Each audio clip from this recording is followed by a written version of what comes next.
In 2022, during Cat and Cloud's annual trip to Honduras, I say things matters because that's how they Come with us on a journey to Honduras. I had the most lonely experience of my life.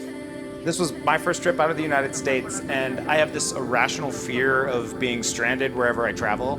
So you can imagine how I might have felt when I found myself 4,000 miles away from the only home I'd ever known and in a country where I didn't speak the language.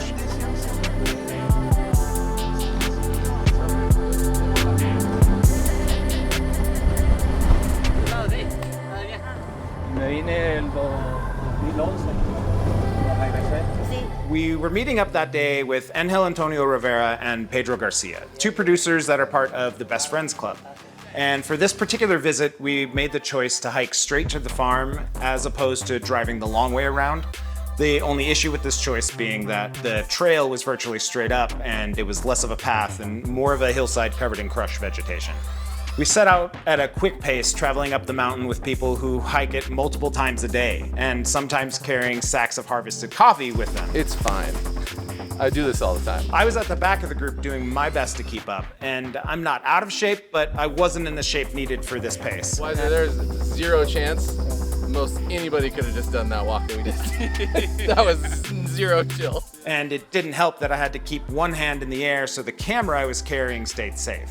I'm also a timid person. I typically won't say anything if I'm uncomfortable. I'll grin and bear it until something breaks. And if Angel wasn't there behind me, I'd likely have fallen and slid down the mountain, all in the name of humility. Yeah. You would have been down the mountain. No, I know. That was like the hardest part.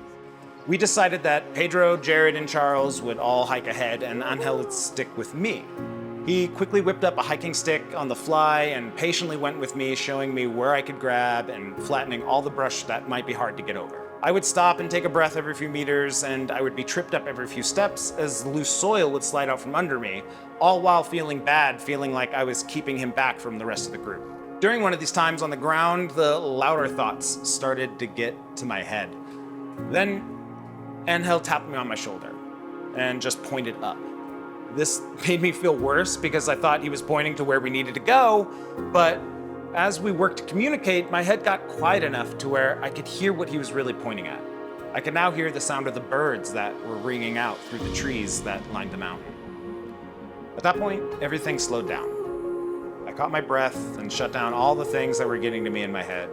And finally, instead of looking down, I looked out. I saw the lake, surrounding mountains being hit with this just dramatic sunlight. It was pretty gorgeous. I still felt disconnected from my home and everything I've known, but I wasn't alone. Angel was there.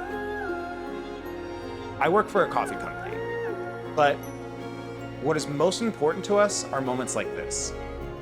Moments where humans connect.